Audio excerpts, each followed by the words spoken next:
বরখলা থানার অন্তর্গত কুটিছড়া টোলগেট সংলগ্ন এলাকায় একটি ট্রাকে তল্লাশি চালিয়ে ২১,৬০০ বোতল নিষিদ্ধ কফ সিরাপ জব্দ করেছে বরখলা পুলিশ। মোট ১৪৪টি কার্টুনে এগুলি বিভক্ত ছিল। ২টি মোবাইল ফোনও জব্দ করেছে পুলিশ। ঘটনায় জড়িতদের বিরুদ্ধে পুলিশ আইনি প্ৰক্ৰিয়া শুরু করেছে।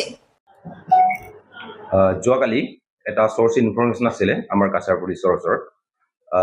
এইটোৰ ওপৰত বেছ কৰি আমি এটা নাকা চেকিং লগাইছিলোঁ কুটিচেৰা টুল গেটৰ ওচৰত।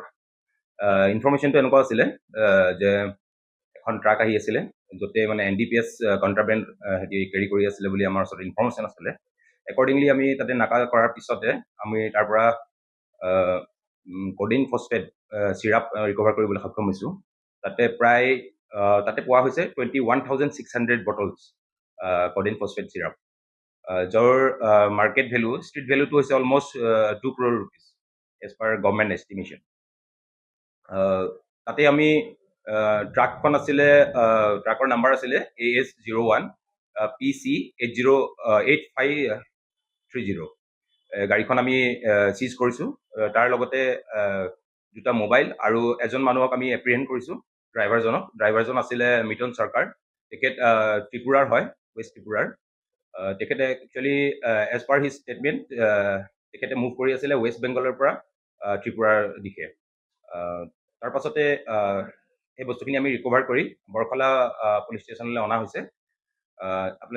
আপোনালোকে জানেই যে আমাৰ অসম পুলিচৰ লগতে আমাৰ কাছাৰ পুলিচে ড্ৰাগছৰ ওপৰত এটা মানে ভাল ধৰণে একশ্যন লৈ আছে, আৰু এইটো আমাৰ কণ্টিনিউ থাকিব আগলৈও। সেইখিনি আৰু information. Thank you. Pardon? Arrest কৰা হৈছে এজনক, মিটন চৰকাৰ বুলি, তেখেত ড্ৰাইভাৰ আছিলে।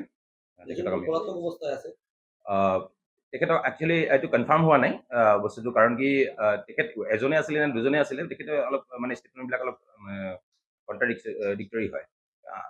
আমি ভাবিছোঁ তেখেত অকলে আছিলে সম্ভৱ, কাৰণ কি কোনো ধৰণৰ বেলেগ ধৰণৰ বস্তু তাৰ পৰা উদ্ধাৰ হোৱা নাই, মোবাইল বা এনেকুৱা ধৰণৰ বস্তু। ত' maybe he is the only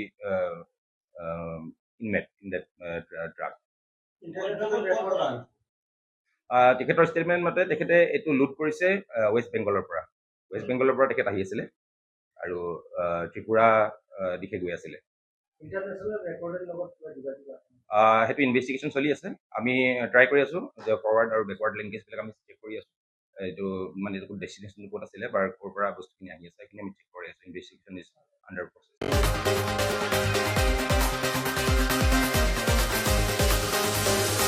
দেউলাবাড়ি চা বাগানের ম্যানেজারের বিরুদ্ধে বিভিন্ন কার্যকলাপ নিয়ে সরব হয়ে জেলায়ুক্তের দ্বারস্থ হয়েছেন বাগান শ্রমিকরা।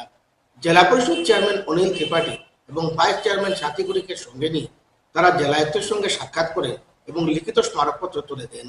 শ্রমিকরা জানিয়ে দিয়েছেন যে এই ম্যানেজারের অধীন তারা আর কাজ করবেন না। বকেয়া PF নিয়েও সরব হয়েছেন বাগান শ্রমিকরা।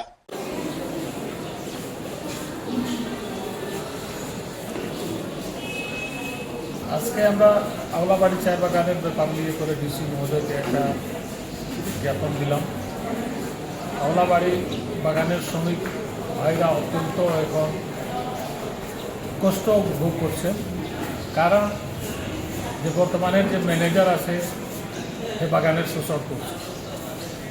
বাগানের সম্পত্তি নিজে বিক্রি করে নিজে পাকিট ভরছে, বাগানের মানুষ অনেক কষ্ট পাচ্ছে। এদের আজকে 6 বছর হয়ে গেল, এখন পর্যন্ত এদের PF-এর টাকা যে আছে এদের জমা হইল না। এই PF-এর টাকা কই গেল? আমরা ডিসি মহোদয়ের আশা করে আজকে বিভিন্ন সমস্যার ব্যাপারে ডিসি মহোদয়কে অবগত করাইলাম।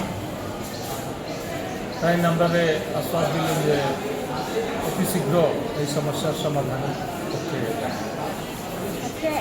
আমরা আওলাবাড়ির যে সমস্যাগুলো নিয়ে এসেছি তা অনেকদিন ধরে ওনারা এই সমস্যাগুলো দিচ্ছেন। আমার জেলা পরিষদের চেয়ারম্যান সাহেব বিস্তারিতভাবে বলেছেন, আর আমার সাথে সুভাষ দাস ওনারা বিস্তারিতভাবে বলবেন।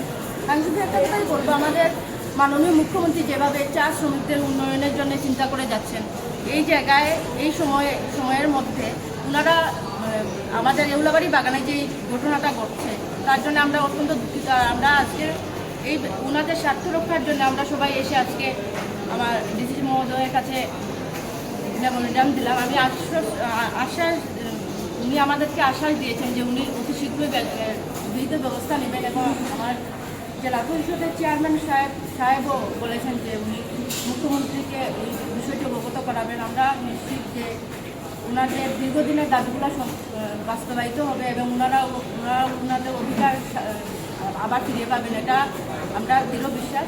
আর বিস্তারিতভাবে আমার সুভাষদা বলবেন।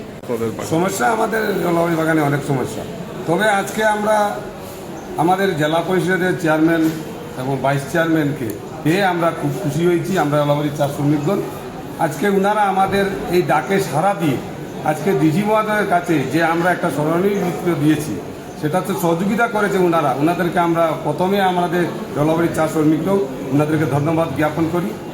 আজকে আপনারা দেখেন বিগত 6 বছর থেকে আমাদের বাগানের পিএফ কর্তন করে, কিন্তু আজ পর্যন্ত আমাদের পিএফ জমা হচ্ছে না।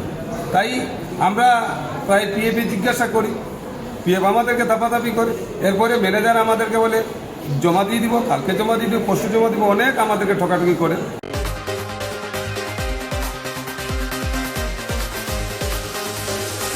নিয়ে নিচ্ছে একটি বিজ্ঞাপন বিরতি, সঙ্গে থাকুন।